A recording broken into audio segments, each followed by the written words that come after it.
Este es el cuarto libro de la colección Imprenta Dinámica que publican ECAM y Dama conjuntamente y en la que desde Caimán Cuadernos de Cine tenemos el honor de participar.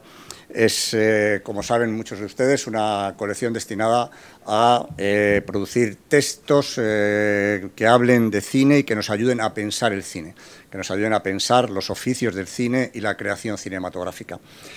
Desde esa perspectiva, después de publicar dos libros el año pasado, el libro de Noel Burch y el libro de Enrique Urbizu y Carlos Gómez, este año presentamos el libro de François Echegaray sobre Eric Rohmer, y este es el cuarto libro de la colección, que de momento goza de estupenda salud, dado el sorprendente, o no tan sorprendente, pero sí magnífico éxito de ventas de los anteriores y de este, que ya está también a la venta.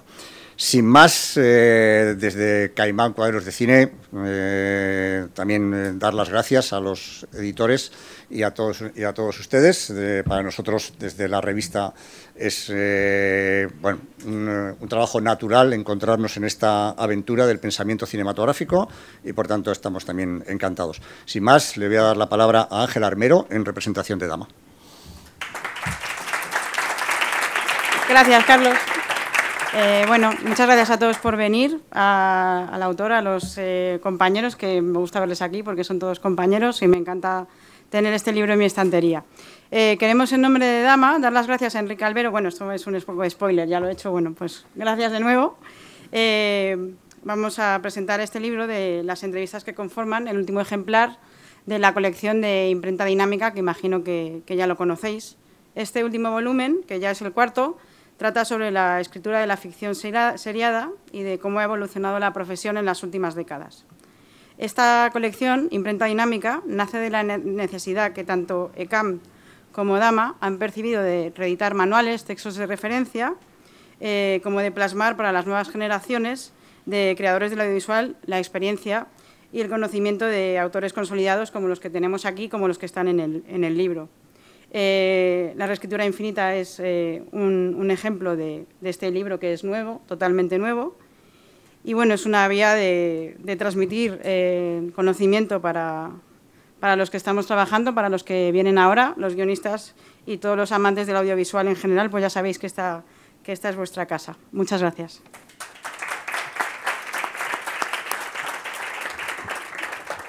Damos paso a Ignacio Gutiérrez Solana en representación de la ECAM. Hola, pues buenas tardes a todos. Creo que voy a ser un poco reiterativo con lo que ya han dicho un poco mis compañeros. Simplemente, bueno, lo primero agradecer a nuestros coeditores de Dama el que hayan cedido este espacio para la presentación del libro. Por supuesto, también agradecer a Enric y a los guionistas su presencia, y a los que no están tan bien por haber colaborado en el libro. Y bueno, gracias a todos por haber venido. Nada, yo del libro creo que van a hablar a continuación, con lo cual no voy a incidir en él, simplemente señalar lo contentos realmente que estamos por llegar al cuarto ejemplar, como ha dicho Carlos y Ángela, de esta colección, que realmente nos ilusiona muchísimo y que me gustaría destacar que está teniendo una buena acogida. No es la pretensión ni de Dama ni de ECAM ganar dinero con esto, ni hacer tener grandes éxitos, pero la verdad es que los libros están funcionando muy bien. El libro de Walter March, más allá de todo lo previsible, está a punto de agotarse la segunda edición. Y los demás, tanto el libro de Enrique Urbizu y de Carlos Gómez, como el de François Echegaray, como incluso este ya que se presenta hoy, está teniendo unas cifras muy buenas para lo que es, no digamos la edición de libros en España, que hay un porcentaje altísimo que no vende prácticamente nada o muy poco, como para los libros de cine, que suelen tener una existencia bastante precaria. La verdad es que las cifras que estamos teniendo son buenas, y quiere decir que esto, el esfuerzo que se está haciendo y el cuidado que se está poniendo en la edición, pues está viendo recompensado por parte de los interesados y de los aficionados. Así que nada, muy contentos de estar aquí, y nada, gracias a todos.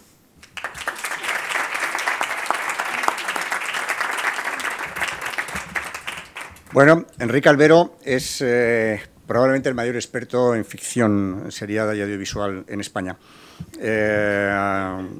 Lo digo absolutamente convencido. Alguien puede pensar que es porque estamos en un acto así, pero él sabe que no, o él sabe que yo lo pienso de verdad y estoy profundamente convencido del tema. Lo demuestra continuamente en su blog, desde digamos, la web del Cultural. Es miembro del Consejo de Redacción de Caimán Cuadernos de Cine y es programador de la Mostra de Valencia Cinema del Mediterráneo. Y ha sido un honor para nosotros que aceptara este encargo, y es él quien tiene la palabra para que nos cuente qué libro ha querido hacer, cómo lo ha hecho y qué es lo que se ha encontrado haciéndolo. Muchas gracias, Enrique. Gracias. Bueno, gracias a todos por estar aquí, a todos los que habéis hablado, que sois básicamente los tres culpables, las tres entidades culpables de que este libro haya visto la luz. Me pongo así. Sí, de que no me da tiempo ahora a revisarlo. O sea, empezar siempre por los agradecimientos a las entidades y sobre todo a estos 4 compañeros que tengo aquí y a los 6 que no están, que fueron muy generosos con su tiempo, un tiempo que ahora mismo y por suerte no tienen porque están casi todos trabajando y trabajando mucho. Pero me brindaron horas y horas de conversación, que es lo que ha permitido que este tocho pues, salga a la luz y lo tengáis ahora entre las manos. ¿Qué libro he querido hacer? Pues digamos que voy a coger una frase que está en el capítulo 5 del libro, que es de Aaron Sorkin, que decía, a propósito de su guión para Bing de Ricardos, que él prefería la verdad a la precisión. Y en este caso yo he preferido ser fiel a la voz de cada uno de los que han participado en el libro, a la exactitud de las transcripciones. Es decir, recuerdo que cuando Carlos cogió el borrador del primer capítulo, creo que fue, me dijo, este libro está muy escrito. Y claro, cuando es un libro de entrevistas se supone que no deben estar muy escritos, que debes de dejar, digamos... Yo lo dije como elogio. Sí, sí, lo sé, lo sé. No lo tomo mal. Si eso lo uno a la primera frase de Diego San José en su entrevista, que no está en el libro porque era como era un previo, que decía, yo hablo y hago muchos meandros, tú luego ya editas. No he leído, ¿has editado lo que dices? Sí, todo, absolutamente. Porque fueron 5 horas hablando. Hombre, a ver, tu capítulo en bruto eran 77 páginas, había que cortar. ¿Cuánto ha quedado, por cierto? 33 o por ahí, creo. O sea, sobró media mañana. Sí. Recuerda que tardaron en traer los cafés. Pero bueno, y la idea era un poco esa, o sea, ser fiel a lo que ellos decían, pero al mismo tiempo conseguir una escritura que fuera fluida y que también respetara la manera de hablar de cada uno. Porque evidentemente Javier Olivares no habla como Coral Cruz. Javier es mucho, digamos que subordina, encadena un pensamiento con otro. Coral es más sistemática, más sintética. Y quería que las entrevistas respetaran eso, que esa voz se hiciera notar. Y luego, por otra parte, el libro tenía como 3 objetivos, que ya se plantearon cuando el proyecto surgió. El primero era que los guionistas construyeran una especie de manual, digamos, más libre de guión y que cada uno de ellos abordara un tema. Y luego las otras dos cuestiones que yo, digamos, me autoimpuse, que tenían que complementar esa primera parte básica, eran que al mismo tiempo hicieran una especie de diagnóstico de cómo está el sector del audiovisual y en especial del mundo del guión en una época en la que todo cambia muy deprisa, porque la teoría de la que yo parto y que está expresada en el prólogo es que los cambios tecnológicos, los cambios industriales y los cambios creativos son indesligables. Y quería que desde el apartado que les tocaba a cada uno de ellos, pues reflexionaran sobre el estado de la cuestión. Y por último, el tercer objetivo era que este libro lo pudiera leer mi madre, que no sabe qué es la PIC TV, o mi amigo Miguel, que cuando le hablas de una Biblia se piensa que es lo que le enseñaron en el convento, y al mismo tiempo lo pudieran leer los profesionales. Por eso veréis, cuando lo tengáis entre manos, que hay muchas notas al pie. Son notas que creo, o por lo menos intenté, que no entorpecieran la lectura y que sirvieran a aquella gente que le puedan interesar, o a quien no controle determinados conceptos o a quien le interese algún dato, pero la idea era eso, que fuera un libro en cierta manera didáctico y que fuera, como diría un profesor de autoescuela, el que conoceréis a final de mes, creo, en televisión, que fuera un poco para toda la familia. Esas eran los tres pilares básicos del libro. Y ahora, como tengo aquí a 4 de los que han salido y el libro salió hace un mes a la venta, ninguno de ellos me ha demandado todavía, pues me gustaría preguntarles si eso lo ven, si se ha conseguido, si se sienten representados o identificados o no. Así que... Quizá, Enric, sería bueno también que los presentaras a cada uno de ellos. Yo creo que el que más presentaciones necesitaba era yo. Porque muy brevemente. A Diego... Empiezo de aquí de allá para acá. Bueno, a Diego San José supongo que lo conocéis todos, guionista de televisión y de cine, bueno, 8 apellidos vascos, Pagafantas, etcétera, etcétera, colaborador con Borja Coveaga muchas veces que está aquí, y autor de la que para mí es una de las, y hablamos mucho en el libro además de ella, de las grandes comedias y casi genuina en su género, que es la sátira política, como es la trilogía protagonizada por Juan Carrasco. Hola, Diego. Hola, Charrollo, con la que tuve el placer de... Bueno, tengo las dos que protagonizáis el capítulo del diálogo, que es a mí el que más... que es el único capítulo doble del libro. Hola, Charrollo, que debe de haber acabado ya la segunda temporada de Supernormal, ¿no? Como creadora. Y también, bueno, con una larga carrera tanto en televisión como, sobre todo en comedia televisiva. Me interesaba mucho hablar con ella, sobre todo de cómo se trata el diálogo en comedia, y creo que hablamos largo y tendido sobre ello. Nacho López, que acaba de estrenar una película, Objetos, dirigida por Jorge Dorado, guionista también de larga trayectoria, del que podríamos destacar, por ejemplo, Perdida, de la que hablamos también en el libro Largo y Tendido, y luego Coral Cruz, que este año, veis cómo todos están currando mucho, acaba de estrenar Ser o no ser, serie para Place, y bueno, que ha trabajado, pues, ahora se me ha ido el título de la película, me suele pasar, la peli de Carlos Márquez Marcet, Los días que vendrán. Los días que vendrán, entre muchas otras. Y nada, pues tampoco voy a ahondarme, los conocéis más a ellos que a mí. Yo lo que quiero es que respondan a la pregunta que les he hecho. Pues vosotros tenéis la palabra. Bueno, venga, me animo yo. ¿Esto está encendido? ¿Sí? ¿Se oye? Bueno, lo primero, muchas gracias a Enric, muchas gracias a Dama y a la CAM por hacer este libro. Creo que la mera existencia de este libro nos está contando ya mucho de cómo ha cambiado la industria, ¿no? Creo que todos los que estamos en el libro, a pesar de nuestra evidente y clamorosa juventud, llevamos bastantes años ya trabajando en televisión y hemos conocido la televisión y hemos trabajado como guionistas de televisión cuando eso era ser lo último casi en la industria. Y eso, pues, en los últimos tiempos ha cambiado.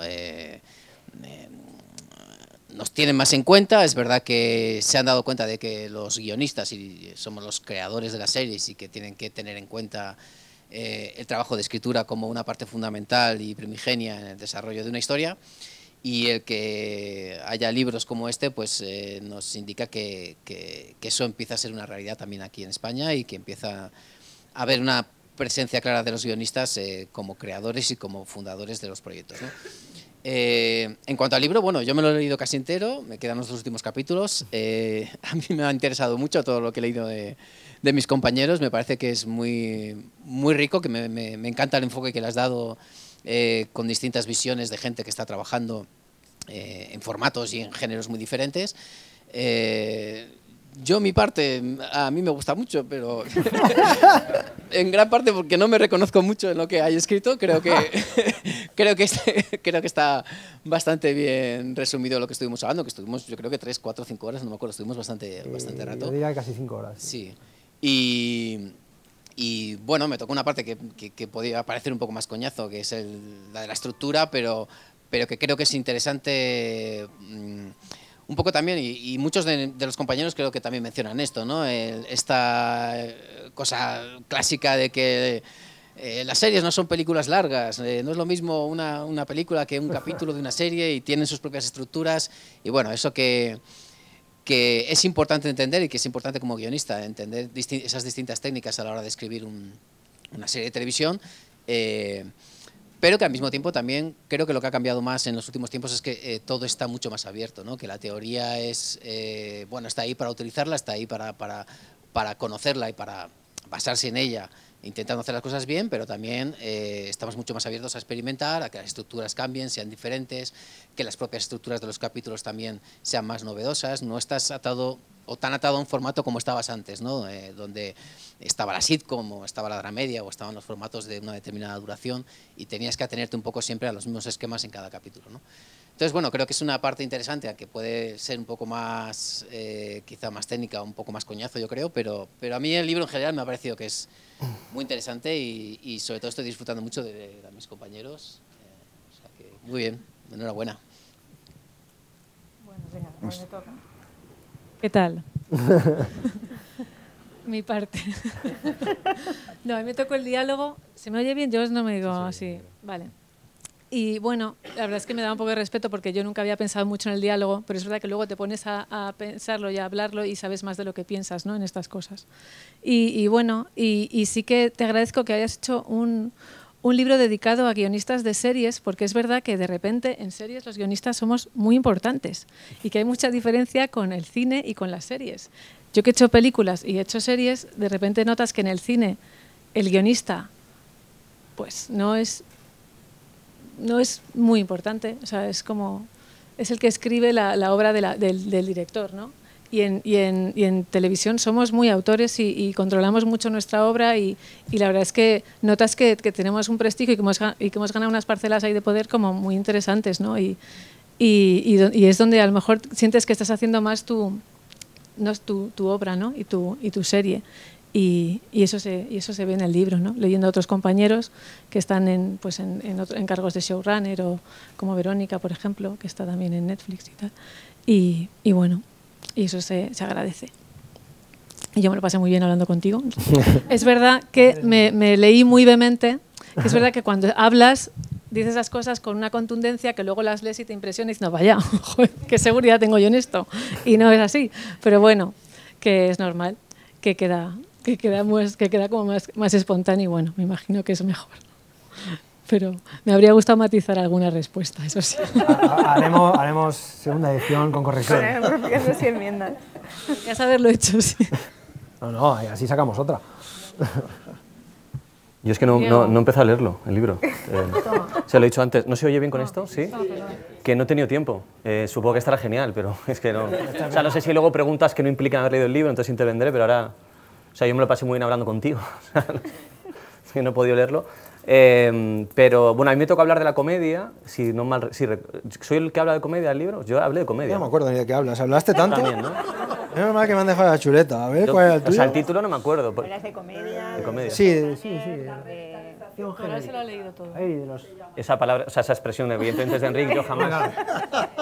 No lo he hecho en mi vida, eso. No, eso es el título del capítulo. Pero que estará genial. Sí, o sea, yo no me voy a leer a mí mismo porque me parece de ser un cretino leerte a ti mismo. Es decir, me va a dar pánico, me va a dar mucha vergüenza. Pero o sea, muchos guionistas, y de hecho muchos de los que estamos en el libro, hemos sido co-guionistas de directores haciendo películas. Y creo que gracias a las series, de repente, como que hemos tenido la suerte, porque creo que no nos lo hemos ganado. O sea, es decir, creo que nos ha tocado a nivel cronológico vivir un momento en el que llegan las plataformas y los que estábamos ahí, pero porque estábamos ahí, nos ha tocado el privilegio de repente tener unos galones que igual una generación anterior o una posterior a ver si lo tienen, ¿no? Pero a nosotros nos ha tocado la suerte de poder decidir cosas para las que en principio no estábamos legitimados, ¿no? Y desde luego está siendo un momento muy bonito para ser guionista, aunque yo siempre me planteo una cosa, que es que no sé si está siendo un momento muy bonito para ser guionista para los pocos que tenemos la oportunidad de repente tener el cargo que cogemos, y mi duda es si está permitiendo este momento a la gente nueva, a la gente joven, incorporarse a un momento bonito. Es decir, yo desde mi posición la verdad es que no estoy tan conectado para saber si la gente que tiene ahora 22 años, 23 años, el hecho de que haya plataformas en España haciendo ficción donde el guión tiene tanto poder, les está permitiendo entrar a currar, no lo sé. Y eso me parece importante y me da pena que no lo sé, es decir, lo digo desde mi ignorancia. Ese debate lo plantea Nacho en su entrevista, de hecho. Al final habla que no he leído el libro, es decir, pero es posible que haga comentarios que están resueltos en el libro. Así podemos ir apuntando temas. Eso lo plantea Nacho porque dice que, claro, es verdad que los guionistas de ahora, digamos que encontráis como un campo abonada para poder trabajar más, pero cuando las plataformas te buscan, ¿a quién van a buscar? Claro. A alguien que tiene una experiencia y un currículum que le va a solventar determinados problemas antes que utilizar el modelo antiguo, que era un gran, digamos, laboratorio en el que entraban guionistas noveles, que trabajaban con veteranos. Digamos que ese cambio de modelo también puede afectar a un cierto bloqueo en la renovación de gente. Claro. O sea, yo por eso quiero decir que me siento privilegiado y culpable a la vez. Es decir, porque creo que por otra parte, es decir, como que estamos disfrutando de un momento como que es muy guay de ser guionista, pero creo que no es estrictamente justo el reparto de trabajo. Es decir, que los que estábamos ahí justo antes de la llegada de las plataformas nos hemos comido una tarta que posiblemente era para más gente. Entonces, ojalá que la evolución, porque al fin y al cabo la llegada de las plataformas no es tan vieja, es decir, que es una cosa relativamente reciente, encontremos la manera de que otras personas con otra influencia y con otra formación cultural distinta a la nuestra, es decir, yo le saco 20 años a la gente que termina de estudiar un máster, es decir, ha visto cosas que yo no he visto, también de alguna manera se puedan incorporar, se mezclen con nosotros, como yo me pude mezclar hace un montón de años, y hagan cosas diferentes y nuevas. Y es donde creo que la ficción va a estar en un lugar más bonito. Coral.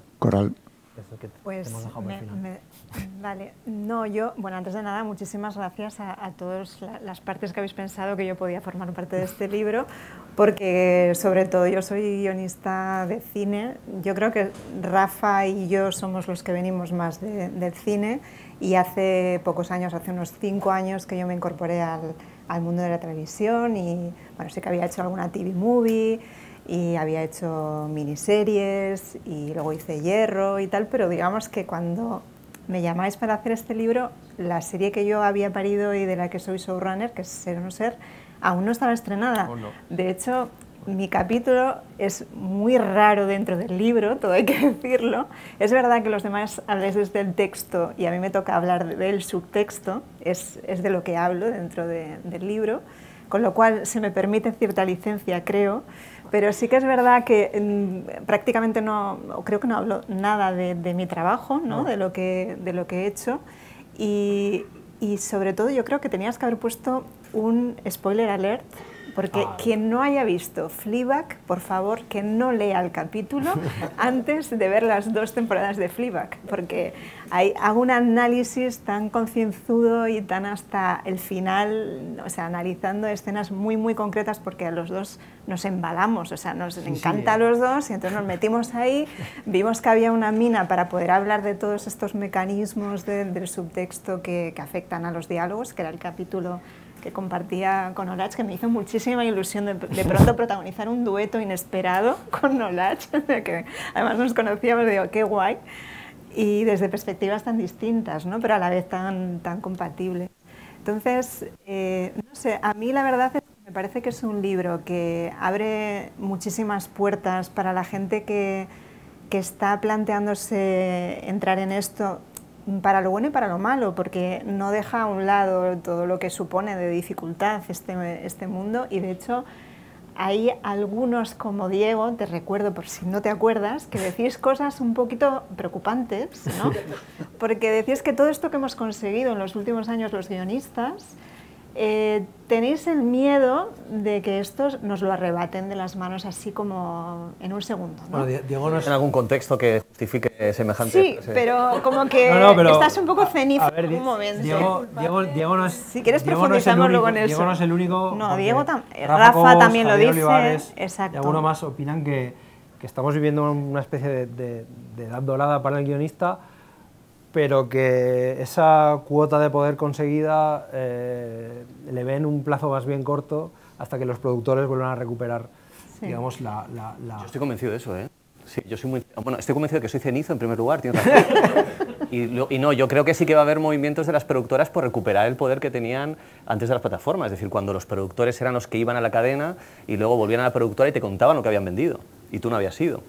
Y eso les hacía propietarios industrialmente un poco del manejo, ¿no? Entonces yo creo que eso, es una cosa que posiblemente ahora en un regate inesperado, se les ha escurrido, pero bueno, yo creo que la tendencia natural será que lo intenten recuperar, es decir, no creo que sean felices siendo nosotros que vamos al despacho, ¿no? Yo estoy totalmente en contra. Ojalá.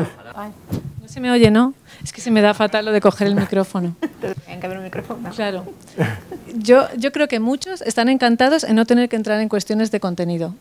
no sé si no, es verdad que no les interesan tanto, ¿crees? Siempre, sí, mientras cuadren los números, no... Sí. Yo estoy un poco de acuerdo y en desacuerdo con los dos. O sea, yo creo que estoy de acuerdo con Diego en que lo quieren todo. O sea, los productores siempre lo quieren todo y lo van a querer, y esa es una pelea que está ahí. Quieren la IP y quieren ser showrunners y quieren ser creadores y quieren ser todo. No todos, afortunadamente, pero algunos sí. Entonces, yo creo que es una cuestión de que no tenemos que dormirnos en los laureles. Pero yo soy razonablemente optimista. ¿Por qué? Porque yo creo que el grado de unión que tenemos ahora mismo en el gremio, los guionistas, esta misma reunión que tenemos aquí, todo el trabajo que está haciendo gente como Dama, y estamos haciendo en Alma, y un montón de entidades que estamos peleando para que los guionistas no perdamos esos derechos que poco a poco estamos consiguiendo. Entonces yo creo que evidentemente hay un peligro ahí, pero que podemos conseguir que los derechos que estamos con los que nos estamos quedando, que eso se convierta en algo permanente, ¿no? En Estados Unidos se consiguió hace muchos años. Los guionistas también eran el último mono en el proceso, y hubo un momento en el que se construyó un sindicato muy fuerte que permitió que las cosas funcionaran muy bien para ellos, y siguen funcionando hasta hoy en día, ¿no? Entonces se puede hacer, se puede conseguir llegar a un punto en el que los beneficios que estamos logrando los mantengamos, pero no podemos pensar que eso no hay que pelearlo y tenemos que seguir pendientes de eso. También hemos espabilado mucho, o sea que ya no es como antes. Ahora tenemos contacto directo con gente en cadenas, ¿no? Y nos conocen y les conocemos. Y ya hemos estado en rodaje y sabemos lo que es llevar una serie, y también hacer labores de producción ejecutiva, que antes no, antes estábamos metidos en el cuartucho, no nos conocía nadie y era distinto. Que si estamos un poco espabilados, no sé si les costará tampoco, ¿no?, conseguir de recuperar esas parcelas. O sea que bueno, que estaremos atentos, digo. No, hay una cuestión que a mí me gustaría tirar del hilo, que a partir de una cosa que ha dicho Olad antes, por derivar un poco el debate, si me permitís, al ámbito más creativo, ¿no? Que estamos hablando del poder que tenéis ahora los guionistas, está muy bien, esas parcelas que habéis conseguido, pero ahora tú decías, bueno, en la televisión tenemos más poder, parece que somos más importantes. ¿Cuál es la relación que se establece entonces entre los guionistas y los directores, en términos creativos? Quiero decir, ¿cuál es la nueva relación, o si es diferente respecto al cine, y en qué términos, y en el terreno estrictamente creativo, cuál es esa relación y cómo funciona entre los guionistas y los directores? Ahora no hablemos de poder o de dinero o de productores, hablemos de creación. Es totalmente diferente, ¿no? Para empezar, adelante. Si eres guionista, productora ejecutiva, eres tú quien escoges el director o quien propone. No, hay otra serie de gente que también está tomando esta decisión, que es importantísima. La cadena tiene que dar el ok, la productora para la que trabaja con todos sus estamentos tiene que dar el ok, pero entre otras cosas esa es la gran diferencia. En el cine, si tienes la suerte de trabajar con alguien que valora tu trabajo y que te escoge, y con el que tienes... Yo he tenido la suerte de trabajar con muchísimos autores que algunos eran amigos, otros nos hemos convertido en amigos, y que ha sido una colaboración muy estrecha y muy de tú a tú y con mucho respeto, y eso que eran películas muy de autor, pero obviamente el autor de la película era él, y las decisiones finales, ante una duda, yo podía llegar en una negociación hasta un punto, pero luego, incluso en el propio rodaje, si había que tirar en una dirección u otra, pues al final, ¿quién ganaba? Pues ganaba el director, porque, bueno, sobre todo es eso, yo he trabajado con muchos autores, entonces, y autoras. Para mí es radicalmente distinto. Una vez ya está escogido o escogida la directora, la relación no es que ella trabaje para ti, ni muchísimo menos, pero lo que es el volcado, que siempre en el cine es a la inversa, es decir, el director te dice lo que tiene en la cabeza y tú le ayudas a sacar todo eso que tiene en la cabeza y a construirlo juntos. Cuando entra un director en un proceso creativo de producción de una serie, eres tú la que vuelcas todo lo que tienes en la cabeza en el director o la directora. Y incluso en los jefes de equipo de todos, ¿no? Pero sobre todo en esa figura que va a ser tu voz con el resto de componentes del equipo, ¿no? O sea, para mí es como la noche y el día, o sea, la relación, que obviamente siempre hay que buscar que la relación, ya sea en cine o en televisión, sea lo más cordial posible y todo lo que tú quieras, pero no hablemos, sin hablar de poder, pero sí que tienes muchísima más capacidad de decisión y tu creatividad crece muchísimo más en la televisión que en el cine. Para mí, creo. Sí, yo estoy de acuerdo, ¿no? O sea, yo creo que los dos evidentemente son dos trabajos siempre colectivos, pero al final, por mucho que opine toda la gente y cada uno en su departamento tenga una opinión más útil que su especialización, al final siempre, en muchos casos, hay un empate y hace falta una última opinión, que es la que decide, ¿no? Y alguien tiene que tener el galón de quién es el que va a romper los empates. En el cine, evidentemente, es el director y tiene que ser así. Y en la tele es el guionista, entre otras razones, por una matemática muy sencilla de entender, que es que en las series muchas veces hay más de un director. Y entonces cada director necesita en algún momento dado ser coherente con los directores, que a veces ni siquiera conviven. Es decir, que desglosan y preproducen por separado y obviamente dirigen por separado. Y la única persona que puede cohesionar esas diferentes visiones en una única visión global es el guionista, que es productor ejecutivo también. Eso en cine no es necesario, porque en cine hay un autor que tiene el timón, que es el director, ¿no? Y creo que realmente, en realidad, digo, por aclarar una cosa, porque a veces puede parecer que los guionistas solo queremos trabajar con el poder. Desde el poder a mí me parece maravilloso trabajar para un director de cine, teniendo él la voz de ese empate, que a veces incluso te quita muchas responsabilidades y a veces incluso te permite arriesgar más. Es decir, si yo soy el que tiene la última voz, la última decisión y me tengo que hacer responsable de las consecuencias de producción, es posible que sea algo más conservador.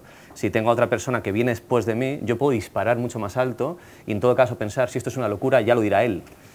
Entonces esa posibilidad, o sea, yo creo que una cosa es tener la última decisión, que es poder, y otra cosa es no tenerlo, que es poder arriesgar, que también es bonito. Entonces, en realidad, los dos trabajos son muy diferentes, en uno manda más uno que otro, y a mí los dos me encantan, en realidad. Creo que cada uno tiene su lado bueno. También tiene que ver con que las series están vivas, ¿no? Una película se termina y ya está, pero una serie tiene continuidad en el tiempo, si va bien, y ahí el guionista es el que se queda, ¿no? El director va cambiando de temporada en temporada, pero el guionista sabe hacia dónde quiere ir, y eso también te da como más razones para opinar, ¿no? Y para tomar las decisiones importantes. De hecho, cuando quieres convencer a un director, o en mi caso siempre le digo, no, es que en la tercera vamos a hacer esto, que no sea así. Y eso siempre es mi as en la manga y lo utilizo. Y bueno, y también es verdad que tampoco es una relación maravillosa, o sea, también hay conflictos que también se tienen que adaptar los directores hoy en día a entrar a una serie o a un rodaje y que haya un guionista ahí dando opiniones, que eso cuesta bastante. Y al principio a mí me costó un poco, me resultó un poco duro porque es verdad que hay que saber estar en un rodaje y hay que saber hablar con directores. Y bueno, pues es acostumbrarse y encontrar tu lugar también, que es un sitio bastante nuevo. Sí, yo, por contextualizar también un poco y aportar otra visión, también es que estamos hablando aquí en general de los proyectos ideales, que son aquellos que surgen de un guionista, en el que el guionista es el creador y es el que tiene ese poder o esa capacidad de decisión, y normalmente sí que se tiene esa capacidad de tomar decisiones frente al director, ¿no? Pero estamos en una industria y se hacen muchos proyectos muy diferentes también. Entonces yo, por ejemplo, yo tengo la suerte ahora de sí que poder desarrollar proyectos más personales, pero yo toda mi vida he sido y sigo siendo un guionista mercenario que voy allí donde me llaman también para escribir lo que me piden, ¿no? Entonces sí que hay proyectos donde yo tengo esa capacidad y he trabajado con directores que se han amoldado a lo que yo les pedía, pues por ejemplo como era Perdida, donde sí que era un proyecto que, a pesar de surgir de un encargo, sí que era un proyecto que acabé haciendo más mío. Sin embargo, por ejemplo, Operación Marea Negra, que era una miniserie para la que nos llaman a Apache, a Mezcua y a mí para escribir, es una serie que dirige Cal Parsoro, es una serie que es un encargo, son 4 capítulos y nosotros lo que hacemos es escribir los capítulos, pero ahí el jefe es Cal Parsoro y es el que al final toma las decisiones, porque es el que está luego rodando en alta mar con un submarino, ¿no? Que es un marrón importante. Entonces, y también porque evidentemente él tiene más peso que a lo mejor que nosotros, ¿no? En ese proyecto en concreto. Entonces también hay muchos tipos de proyectos diferentes. Yo creo que lo ideal es tender a esa situación, a que de los proyectos que sobre todo estamos hablando aquí, que son donde el guionista es el que ha creado ese proyecto y ha surgido desde su idea, pero también seguimos estando en una industria donde hay proyectos muy industriales, donde te llaman a ti o a quien sea, llaman a unos guionistas para que escriban una idea, pues que puede ser una adaptación de un libro, que puede ser una cosa basada en hechos reales, y donde no siempre tienes tú esa autoridad de decir, no, es que esto me lo he inventado yo y por lo tanto yo aquí mando, ¿no? Entonces, bueno, sigue habiendo un poco de todo.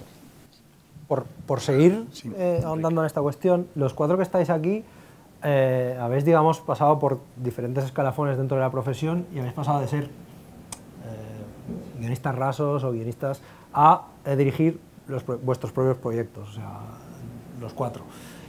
¿Cómo os ha cambiado eso la manera de escribir? Porque no es lo mismo, y en el libro es verdad que se explica, escribir desde tu cuarto o tu estudio sin pisar nunca un rodaje o pisándolo poco y sin ver el día a día de una producción, a luego meterte ahí dentro y ver qué pasa realmente en el día a día y qué decisiones hay que tomar, con quién hay que cabrearse, con quién no, que hay que cambiar en el momento, y eso influye directamente en vuestra manera de escribir, si es que es así, claro. Yo me pienso mucho que hay un exterior noche, porque es un coñazo tremendo para el equipo, y parece una tontería, pero que el equipo tenga que cambiar de hora para rodar toda la noche, aparte que es caro, es una putada. Y también planteo mucho que una cosa sea exterior si la puedo hacer en un interior. Porque luego realmente es que los cambios de localización en realidad hacen que las escenas sean peores, porque tienes menos tomas para cada escena. Entonces hay cosas de agrupación que yo, hasta que no iba a un rodaje, no entendía. Cuando a mí un productor me decía, oye, ¿no podemos hacer todo en la misma gasolinera?, me parecía que era como un productor que quería perjudicar mi escritura artística. En plan de, ¿sabes? Está jugando, me está poniendo la zancadilla. Ahora ya no hace falta que venga el productor, después de haber estado en un rodaje y ver lo que suponen algunas cosas, pues directamente lo integras y eres consciente de que realmente hacer una serie o hacer una película no es jugar... estás jugando a un juego carísimo, a un juego muy caro, y intentar economizar para que los recursos aparenten ser una serie mejor de lo que tienes, pues está guay que no te lo digan, sino que tú mismo, si eres medianamente sensato, tiene que salir de ti. Y entonces yo sí que noto que mi escritura ha cambiado, que intento, o sea, sin llegar a estropear las historias, intento que sean más accesibles para el equipo. Y de hecho, yo recuerdo un episodio... Hay un episodio de Venga Juan, que es cuando el capítulo de Manol Solo, es un capítulo que es de día entero, era un capítulo que se escribió originalmente para que fuera todo de noche. Además, al ser un capítulo como de thriller, parece que le pide la noche. Pero estar 4 noches seguidas grabando de madrugada es súper cansado para el equipo. Y lo reservamos solo para el equipo de Javi Cámara de Patagonia. Es decir, no podíamos hacer 2 capítulos que fueran 2 noches porque era destrozar a nivel físico y mental al equipo. Así que elegimos un día. Es una cosa que yo nunca hubiese hecho sin estar de noche con el equipo rodando y darte cuenta de que, pues sí, que llegar a tu casa a las 7 de la mañana amaneciendo para dormir de día y despertarte a las 8 de la tarde para volver a rodar de noche es muy jodido para la cabeza y la gente está más lenta además. Pero eso es porque duermes 12 horas, tío. ¿Eh? O sea, sale peor, luego la gente está más lenta, rodando de noche el equipo está más torpe, está más lento, hay más errores, los actores es normal también que estén más cansados, que tengan peor el texto, así que yo creo que esas cosas, yo es verdad que cuando escribía desde mi casa, pues me parecía que cuando alguien me las pedía era en plan siempre para peor, y ahora lo entiendo. A mí me pasa con niños. Claro. Cuando rodas con niños, pues ves que están ahí todo el día los pobres cansados, tal, y dices, mira, no voy a escribir mucho para niños. Y con perros también, que es un problema. No, es que con perros es fatal, ¿eh? Ya lo dijo Hitchcock. Gran daneses, no se os ocurra nunca. Hay 2 cuestiones que para mí han cambiado. Una evidentemente es la que han comentado, que son temas de producción, y de hecho yo que suelo dar a veces clases de guión y tal, intento siempre, desde hace 4 o 5 años, intento siempre guardarme una pequeña parte de la clase, dependiendo del tiempo que tenga, para hablar de esos temas, para explicarles lo que yo les digo siempre, que es que el guionista es el primer productor. O sea, cuando pones exterior o interior o noche o día, ya eres un productor que estás invirtiendo pasta, ¿no? Y que eso tienes que tenerlo muy claro cuando estás escribiendo, sobre todo para televisión, donde todo es más rápido y donde normalmente no tienes tanto dinero, ¿no? Y para mí hay otra cuestión que para mí es un placer y es una gozada, y es que yo me divierto mucho más escribiendo, o sea, lo paso mucho mejor, porque yo toda mi vida he escrito ideas de otros y he tenido que adaptarme a, pues, géneros o historias o personajes que no había creado yo y en los que tú tienes que entrar y tienes que meterte en la cabeza de otra gente y tienes que intentar que eso funcione a la vez que a ti te deje satisfecho, y siempre era una dificultad grande, ¿no? Aunque uno siempre intenta que el resultado esté bien. Pero cuando eres tú el que generas el proyecto, el que creas los personajes, el que tienes el tono desde el principio que tú te apetece hacer, yo siempre he sido un guionista bastante rápido, pero cuando hago algo que es muy mío, soy todavía más rápido. O sea, porque es que cuando tienes clara más o menos la estructura del capítulo, qué quieres que pase y sabes cómo son tus personajes, te pones a escribir y te sale todo muchísimo más fácil, ¿no? Para mí es, sobre todo, disfruto muchísimo más con mi oficio en los últimos años. Yo es que comparto totalmente todo lo que habéis dicho. Por un lado, el tema de la producción, y esto que dices, Nacho, es que me identifico totalmente. Creas con más conciencia, con una fluidez total, y realmente vas más rápido. O sea, yo esto también lo he comprobado. O sea, es como si tuvieses tan claras las reglas del juego en tu cabeza y el universo, que es que no tienes que hacerte en ningún momento ninguna... Pero esto le va a gustar al director, ¿no? Ay, pero es que esto ya sé que por aquí no puedo tirar. O esto, no, es que vas embalada, ¿no?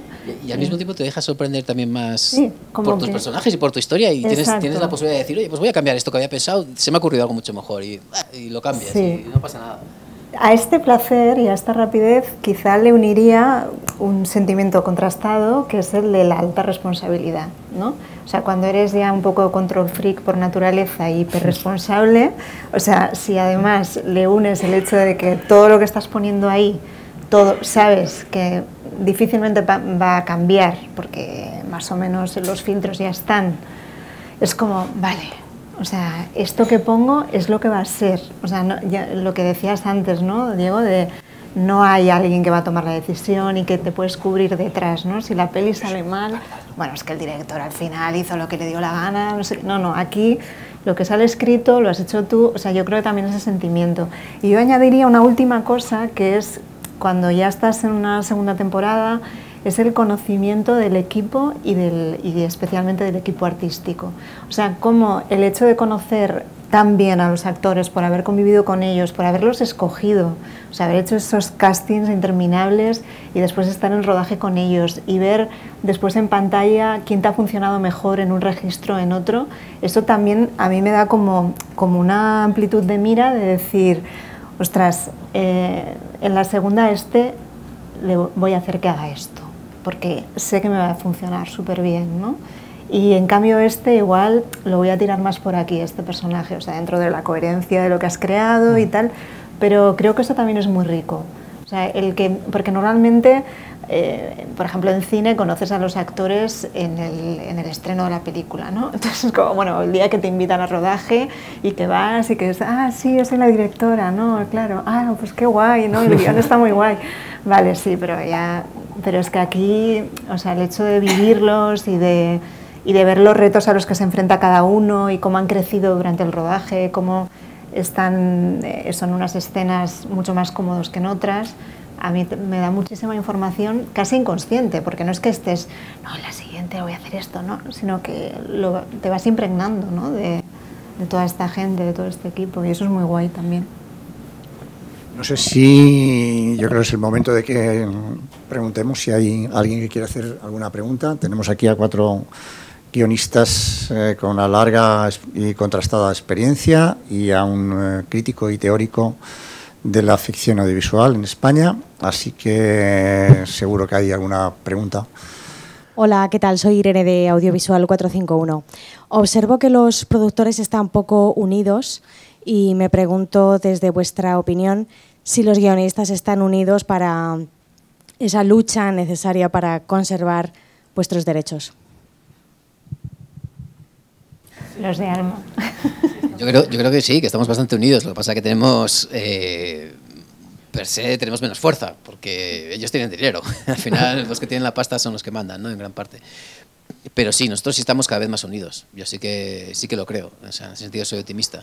Nos conocemos mejor. O sea, yo empecé hace muchos años en 7 Vidas y yo conocía a los guionistas de 7 Vidas y a uno más de Globo Media que pululaba por ahí, pero no nos conocíamos entre nosotros. Y ahora, también porque cambiamos mucho de proyecto y cambiamos de productora y cambiamos de historias, pues nos conocemos bastante entre nosotros y creo que estamos todos bastante al día de cuáles son los peligros y cuáles son las luchas que tenemos que enfrentar.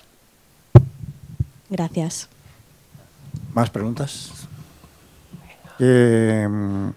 ¿Qué echáis de menos en la ficción audiovisual española? Hagamos autocrítica. ¿Qué es lo que os gustaría que hubiera más? Voy a meter ahí una pullita. Una de las cosas con las que yo me encontré a la hora de escribiendo el libro, porque a ver, yo evidentemente escribo de crítica de series y digamos que soy bastante exigente con las series españolas, un poco cañero según algunos, con lo que yo me encontré es que ellos son bastante más críticos que yo con las series que se producen en este país.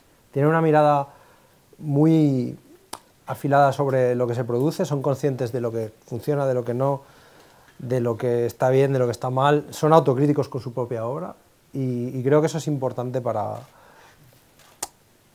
poder avanzar, ¿no? Así que lo que echan de menos, pues ya lo pueden contestar, porque seguro que contestan. Pues adelante.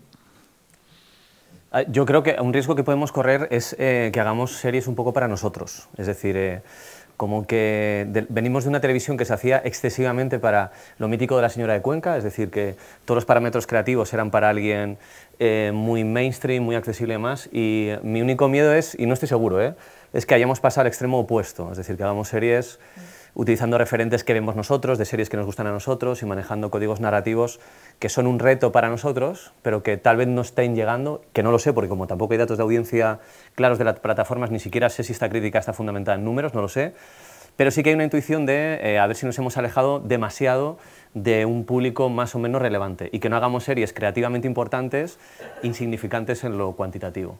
Pero no lo sé, es decir, es en plan un miedo que yo me plantearía.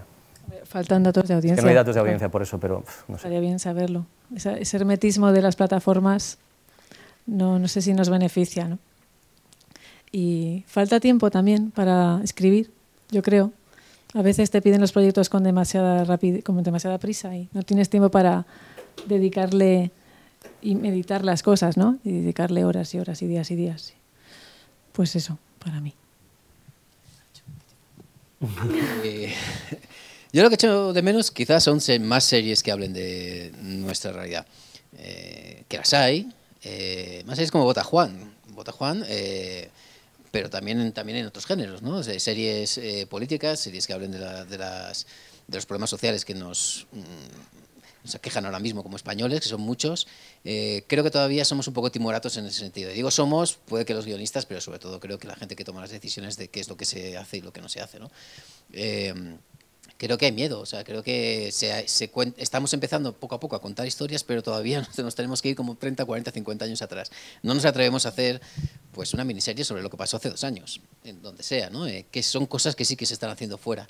Y eso aquí resulta muy complicado, hay mucho miedo en general, mucho respeto a contar determinadas cosas, quizá no sé si por cuestiones ideológicas o por cuestiones de relaciones empresariales con el poder, o no sé, y encima últimamente hemos tenido algunos casos de series que han tenido, o producciones que han tenido problemas en ese sentido, ¿no? O que no han sido renovadas o que no han salido a la luz por tocar temas delicados.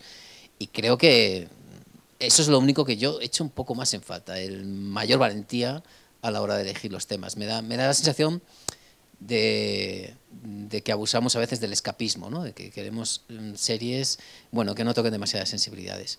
Creo que es algo que está cambiando y creo que vamos a mejorar en ese sentido, pero todavía me echo un poco de menos más valentía.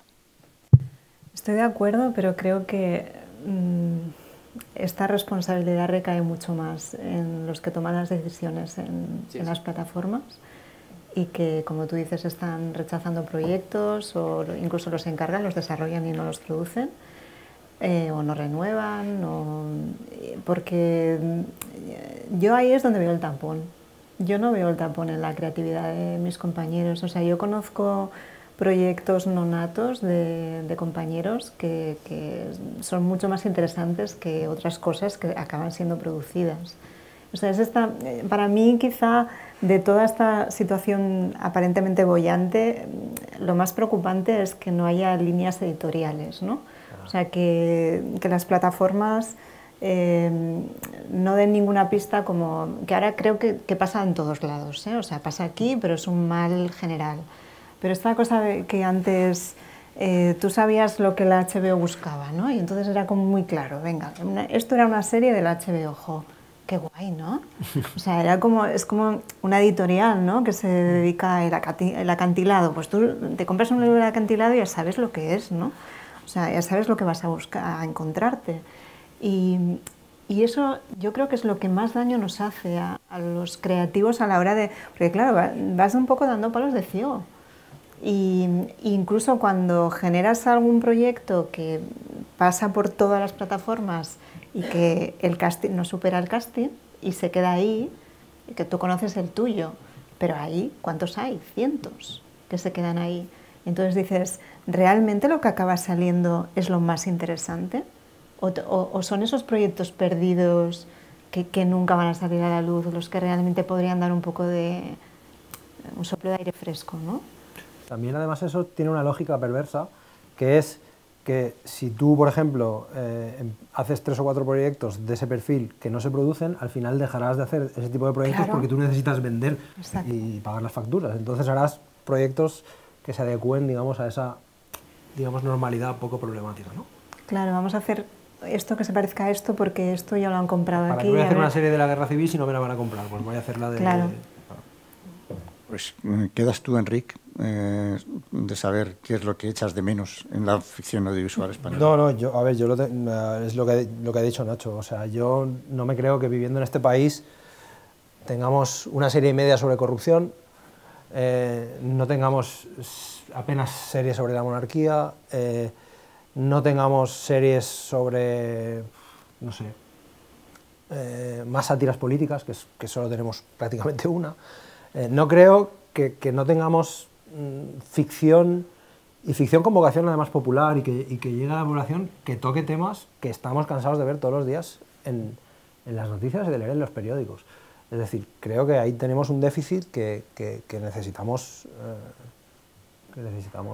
equilibrar cuanto antes, pero luego hay que ver quién exactamente, claro, quién decide, qué se produce y qué no, y hasta dónde se puede llegar.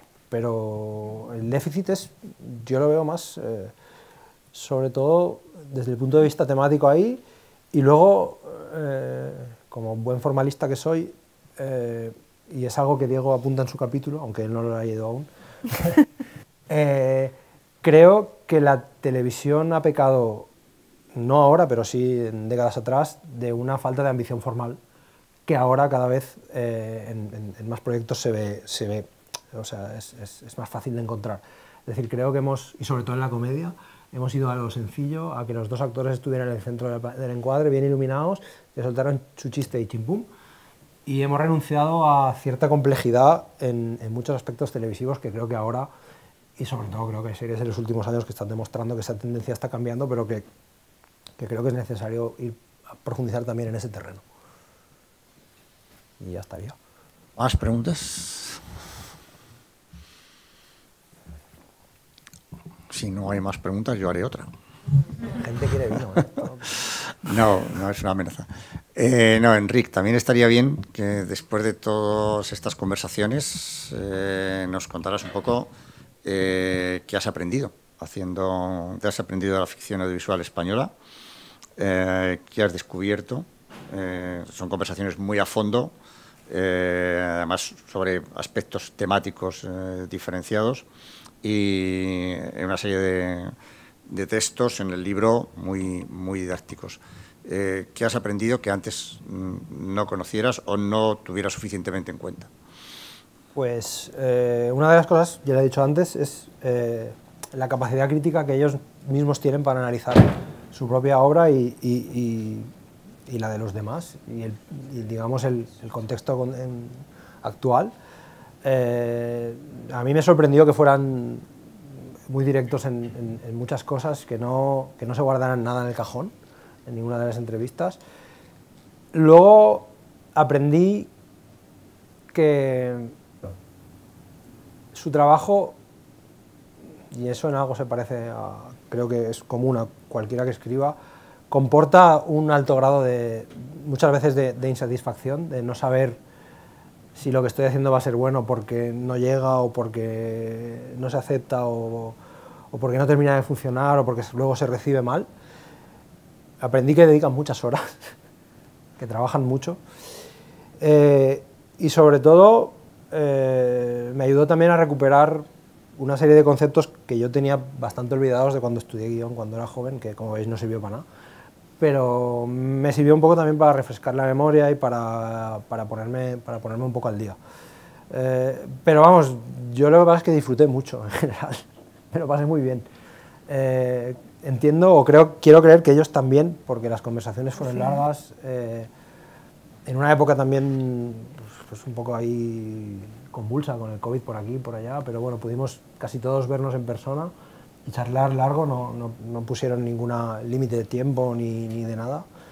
Y no sé, aprendí mucho porque además el libro tiene una cosa que quizás es la que más me gusta a mí, que es que los 10 que salen son de sitios muy distintos, de épocas muy distintas y con trayectorias muy distintas. Y creo que eso le ayuda, le da al libro, no sé, una variedad que creo que lo enriquece, y además también me gusta mucho que haya contradicciones, que eso es lo que más me gusta. Que haya pensamientos que chocan unos con otros, algunas ideas que sean comunes, otras que no, también dependiendo mucho de dónde vienen unos y otros. Y no sé, en general lo disfruté mucho. Y una última cosa, ¿por qué se llama la reescritura infinita? Joder, porque lo que más hace un guionista es reescribir. Más que escribir, es escribir y reescribir y reescribir y reescribir. Y por eso decía que trabajan tanto, porque eso es algo que básicamente aprendes cuando estás hablando con ellos. Es decir, de reescribir por cuestiones de producción, de reescribir porque un actor que había previsto se te cae. No sé, es que hay... Las motivaciones que subyacen a tener que reescribir continuamente pueden ser... O sea, la casuística es enorme. Entonces, creo que era de Cabrera Infante, no recuerdo quién era el escritor, ¿no? Que decía, yo no escribo, yo reescribo continuamente, y eso es básicamente lo que se dedican ellos, desde la idea inicial hasta lo que surge al final, hay un trabajo de minería ingente, pues de ahí el título. No sé si alguno de vosotros, de los guionistas... A mí me gustaría simplemente decir que se ha quitado importancia, he dicho que no se acordaba de nada de lo que había estudiado como guionista, o de la escuela de guión o la parte de guión. Y yo creo que este libro, para mí la clave de que esté tan bien, es que Enric sabe mucho de guión. Porque las conversaciones que tiene con nosotros no son posibles si es simplemente alguien que es un periodista especializado, que no tiene ese background. Se nota Enric porque llegas a... y yo creo que eso es una apuesta, bueno, obviamente ya da gusto leerlo cuando lo lees en su blog, porque nunca se queda en la superficie, siempre va al fondo de las cosas. Demasiado al fondo. Demasiado al fondo, pero bueno, esto ya es nuestro tema, ¿no? Esto del subtexto, hay que ir al fondo. Pero yo creo que eso es un punto súper a favor del libro, y además de lo ecléctico que es y de todas esas miradas tan diferentes, a mí lo que más me gusta también es eso, ¿no? Es que tienes la sensación de que estás hablando con un colega que no tiene créditos, al menos conocidos, igual los has ocultado de tu currículum, pero se nota. Y yo lo agradecí muchísimo, porque insisto que creo que muchas de las entrevistas no habrían sido posibles, porque entras en unas terminologías y en unas cuestiones que requieren de un conocimiento previo bastante importante. Así que el casting del autor, genial. Sí, y yo creo que además eso se nota en también el respeto con el que te has acercado a nosotros, ¿no? Que somos guionistas. Normalmente pues llaman más la atención los directores, los actores, incluso los productores, y son gente que parece más interesante, ¿no? Que muchas veces las preguntas que te hacen tienen más que ver con, oye, cuéntame alguna anécdota del rodaje donde este actor le haya pasado algo gracioso. Y tú te has acercado a nosotros pues con una mirada muy de guionista y muy interesado realmente por cómo hacíamos nuestro trabajo y por cómo habíamos lidiado con los problemas de la profesión a lo largo de nuestras trayectorias, ¿no? Y eso se notaba que había un interés auténtico hablando contigo, y por lo menos para mí, yo creo que para ellos también fue muy disfrutable, ¿no? De tener esa conversación, que muchas veces es un tipo de conversación que tampoco tienes ni siquiera con tus colegas, porque al final ya pues no te puedes hablar en serio durante 5 horas de tu trayectoria, porque ya te conoces y pues ¿para qué vas a hablar de eso, no? Sin repetir ni una pregunta, sobre el libro. Sí, sí.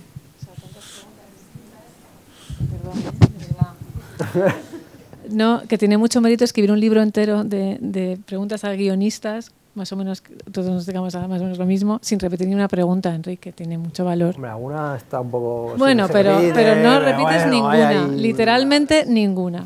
Y eso es de poner en valor. Diego no ha leído. No, me han de leerlo. De leerlo. De hecho, ahora me urge leerlo. Sí, empezar a leerlo hoy, sí, de repente... Sí. No, hay una cosa que me gusta del libro, si no me equivoco, igual ahora me equivoco, son todo el listado, son guionistas puros, es decir, gente que no dirige, excepto Rafa Cobos, que ha empezado a dirigir, lo cual me jode mucho. Ha roto... Ahora. Claro, cuando el libro no, pero de repente es director, entonces es como... Y de hecho no ha venido, posiblemente ya estar con guionistas, es como que quiere estar... Está esperando al libro de directores de cine y tal. Pero eso creo que es bonito porque normalmente a veces los que hemos sido co-guionistas y demás, pues yo qué sé, a veces siempre como un director que sale como guionista, ¿no? Pero entonces yo creo que está guay que de repente somos realmente guionistas, es decir, gente que no conoce fuera de la industria, excepto Rafa Cobos que va a dirigir, lo cual rompe esa armonía perfecta. En la segunda edición lo quitamos. ¿Alguna pregunta más? Si no hay ninguna pregunta, yo creo que es el momento de dar las gracias a todos los guionistas que están aquí presentes, por supuesto a los que no han podido venir, a Enric, muy en particular, por el magnífico trabajo, con la manera concienzuda y rigurosa con la que se lo ha planteado. Ha sido un auténtico placer trabajar en la edición con Enric, en el pequeño toma y daca que hemos tenido. Ha sido un verdadero lujo. Así que nada, muchísimas gracias a todos, muchísimas gracias a los editores, a ECAM, a Dama, que nos ha acogido aquí, y a todos ustedes por su presencia. Así que enhorabuena, Enric.